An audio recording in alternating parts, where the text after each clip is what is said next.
안녕하십니까? 하나님 말씀은 마태복음 6장 9절로 10절의 말씀이 되겠습니다. 우리 함께 읽겠습니다. 그러므로 너희는 이렇게 기도하라. 하늘에 계신 우리 아버지여, 이름이 거룩히 여김을 받으시오며 나라가 임하시오며 뜻이 하늘에서 이루어진 것 같이 땅에서도 이루어집니다. 아멘.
예수님께서는 제자들에게 기도를 가르쳐 주시면서 첫 번째는 하나님 아버지의 이름이 거룩히 여김을 받도록 위에서 기도하라고 말씀하시고, 두 번째는 하나님 아버지의 나라가 임하게 하시도록 위에서 기도하라고 말씀합니다. 하나님의 나라가 임하시오며 하나님의 나라가 임하도록 기도를 하라는 거예요. 하나님의 나라가 임하도록 기도하라는 뜻이 무엇인가? 하나님의 나라는 예수님의 설교의 핵심 주제였습니다. 또 예수님께서 가르친 이 주기도문의 핵심이 바로 하나님의 나라입니다. 하나님의 나라가 임하도록 기도를 하라는 거예요. 우리는 하나님의 나라가 임하도록 기도를 해야 합니다. 우리가 물론 기도를 함에 있어서 우리의 필요한 것, 우리의 결핍, 또는 우리의 문제 해결, 또는 우리의 소원, 늘 하나님 앞에 기도하는 것을 우리 기도라고 얘기를 합니다. 물론 이것은 우리의 일상생활에 참 중요한 것들이고 우리가 하나님의 도움을 늘 구해야 됩니다. 그렇지만 예수님께서는 기도에 대해 말씀하시면서 너희는 먼저 그의 나라와 의를 구하라. 그리하면 우리의 필요, 우리의 문제 해결, 우리의 소원을 하나님께서 인도해 주신다는 거예요. 너희는 먼저 그의 나라와 의를 구하라. 그리하면 이 모든 것을 너희에게 더하시리라. 그런데 우리는 기도의 생활을 거꾸로 하고 있어요. 하나님의 나라를 먼저 구하는 게 아니라 우리의 결핍, 우리의 참 문제 해결, 또 하나님의 도우심에 대해서 그걸 먼저 우리가 구하고 있단 말이죠.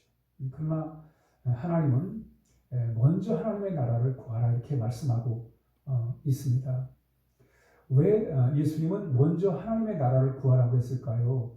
그것은 우리 일상에 생기는 여러 가지 문제들은 우리의 삶을 살아가면서 계속 반복됩니다. 오늘 이 문제가 해결됐다고 우리가 다 끝나는 게 아니에요. 또 다른 문제가 발생합니다. 그러므로 우리에게 중요한 것은 먼저 하나님의 나라가 우리 가운데 임할 때, 그럴 때 하나님의 나라를 통해서 우리가 하나님의 복을 누리고 살아갈 수 있음을 말씀하고 있는 것입니다. 그러므로 우리 근본 문제를 먼저 해결하는 거예요. 하나님과의 아름다운 관계를 회복함으로 인해서 하나님의 다스림을 받고 살아갈 때 우리 이 근본 문제를 해결하고 그럴 때 하나님은 우리의 여러 가지 부차적인 문제도 해결해 주신다는 것을 말씀하고 있습니다. 하나님의 나라가 임해되는 이유에 대하여 우리가 좀 같이 함께 생각해 볼 필요가 있습니다. 하나님의 나라의 그 뜻은 하나님의 통치, 하나님의 다스림, 하나님의 인도를 받는다는 거예요. 그러니까 하나님의 나라는 하나님의 다스림, 하나님의 다스림이 이루어지는 곳이 바로 하나님의 나라란 말이죠. 그러므로 우리가 하나님의 다스림과 하나님의 인도를 받고 살아가는 것은 매우 중요합니다. 그 하나님께서 아담을 하와를 창조하시고 에덴 동산에 살게 하셨습니다. 정말 에덴 동산은 지상 낙원이에요. 유토피아입니다. 그저 하나님이 주신 그 참 복을 다 누리고 살아갈 수 있는 곳입니다. 그럼에도 불구하고 아담은 하나님처럼 된다는 그 사탄의 유혹에 넘어가게 됩니다. 그러면서 하나님의 통치와 하나님의 다스림 속에 살아가면 복된 삶을 살아갈 수 있을 텐데, 너도 하나님처럼 될 수 있다. 하나님 간섭 없이 너도 하나님처럼 될 수 있다. 살아갈 수 있다. 네 스스로 하나님이 선과 악의 기준을 결정해 주는 게 아니라 네 스스로가 선과 악을 결정할 수 있는, 네가 좋은 거는 선이고 네가 안 좋은 거는 악이다. 이렇게 스스로 선과 악의 기준을 스스로 세워가면서 사는 것. 바로 그것을 이 아담은 그 사탄의 유혹에 빠져버렸어요. 그리고 하나님을 거역한 거예요. 하나님의 다스림을 거부했습니다. 하나님의 통치를 거부했습니다. 그래서 에덴 동산에서 추방을 당하게 되죠. 그로 인해서 인간은 하나님과의 관계가 단절되어 버린 거예요. 이 상황을 예수님께서는 돌아온 탕자의 비유를 통해 설명을 하고 있어요. 어느 부잣집에 둘째 아들이 말했죠. 아버지 간섭 싫다고, 아버지로부터 아버지 떠나가지고 스스로 한번 살아보겠다고. 그래, 아버지 재산을 챙겨가지고 대도시로 나갑니다. 그래서 한동안은 아버지 간섭 없이 자기 마음대로 할 수 있었는지 모르는데 얼마 안 가서 알거지가 되어버려요. 그리고 이제 아버지를 떠남으로 인해서 그는 비참한 삶을 살게 된 것입니다. 그리고 그 후에 그는 이제 아버지를 기억하고 다시 돌아왔을 때 아버지가 그를 받아주시고 큰 잔치를 벌여주시면서 아버지의 옷을 누리며 살아가는 그런 예수님의 비유를 통해서 우리에게 있어서 참 중요한 게 뭐냐면 그 하나님의 나라가 우리 가운데 임해야 된다는 거예요. 하나님의 나라가 임한다는 게 뭐냐면 하나님의 다스림, 하나님의 통치, 마치 둘째 아들이 스스로 살아보겠다고 아버지 곁을 떠났지만 얼마 안 돼가지고 알거지가 돼버리잖아요. 그러나 그가 다시 아버지 앞에 돌아왔을 때 아버지 것이 자신이 돼가지고 자신의 것이 돼서 풍족한 삶을 살아가는 것처럼 바로 하나님의 나라는 하나님의 인도와 통치를 받는 것입니다. 그러므로 우리는 개인이든 가정이든 사회든 국가든 하나님의 통치를 받아야 됩니다. 그래야 우리는 복된 삶을 살아갈 수가 있는 것입니다. 이 하나님의 통치는 온전히 하나님의 초월적인 은혜를 통해서만이 이루어지는 것입니다. 인간이 만들어내는 게 아니에요. 하나님의 나라는 유토피아는 지상 낙원은 인간이 만들어내는 것이 아닙니다. 이 마르크스와 엥겔스가 공산당주의를 선언합니다. 그래서 능력껏 일하고 필요한 대로 쓴다.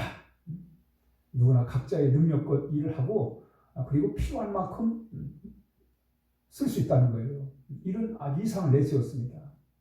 그러나 얼마 안 가서 이 공산주의는 실패합니다. 왜? 하나님을 빼버렸어요. 하나님을 빼버리다 보니까 결국은 인간에 의해서 이 만들어진 이 주의는 금방 실패하게 된 것입니다. 그러므로 우리는 하나님의 다스림, 하나님의 통치가 이루어지는 바로 하나님의 나라의 삶을 살아갈 때 우리가 복된 삶을 살아갈 수가 있는 것입니다. 하나님을 거부하는 개인이나 가정이나 사회, 국가는 바로 복된 삶을 살아갈 수가 없습니다. 우리는 마치 물을 떠난 물고기가 잠시는 살 수 있을지 모르지만은 뿌리 뽑힌 나무가 잠시는 살 수 있지 모르지만 얼마 안 가면 나무는 메말라 죽게 되고 물고기는 결국 죽게 됩니다. 마찬가지로 우리는 하나님의 다스림, 하나님의 인도를 받고 살아갈 때 우리 그 안에서 풍성한 삶을 누리고 살아갈 수 있는 것입니다. 그러므로 우리 늘 하나님 앞에 기도해야 돼요. 하나님의 나라가, 하나님의 통치가 이루어지게 하옵소서. 그래서 내 마음속에, 우리 가정에, 우리 사회의, 국가의, 인류 속에 하나님의 나라가 임하시옵소서. 인간만 가지고 안 됩니다. 여러분, 우리가 세상 나라 바라볼 때 얼마나 많은 실망할 때가 얼마나 많습니까? 독재자를 바라보면서 얼마나 많은 실망을 해요. 세상의 여러 나라들을 바라보며 얼마나 많은 실망을 합니다. 그러므로 우리는 하나님 나라 와야 됩니다. 하나님 나라가 임해야 돼요. 우리의 마음에, 우리 가정에, 우리 사회에 하나님의 나라가 임하도록 우리가 늘 기도할 때 하나님의 다스림 안에서 복된 삶을 살게 될 것입니다. 기도하겠습니다. 하나님 아버지 감사합니다. 이렇게 저희들을 사랑하셔서 하나님의 자녀로 살아주시고 하나님의 인도함 속에 살 수 있도록 도우시니 감사합니다. 우리가 철저히 하나님의 인도하심을 따라 살아갈 수 있도록 하나님 함께하여 주옵소서. 그래서 우리의 마음속에 또 우리 가정과 우리 사회에 하나님 아버지 주의 나라가 늘 임하도록 역사해 주시기를 원하옵나이다. 하나님 나라 아니고는 해결할 수 없는 이 우리의 삶의 현실을 주께서 불쌍히 여기시고 주의 나라가 임하게 하여 주옵소서. 예수님의 이름으로 기도하옵나이다. 아멘.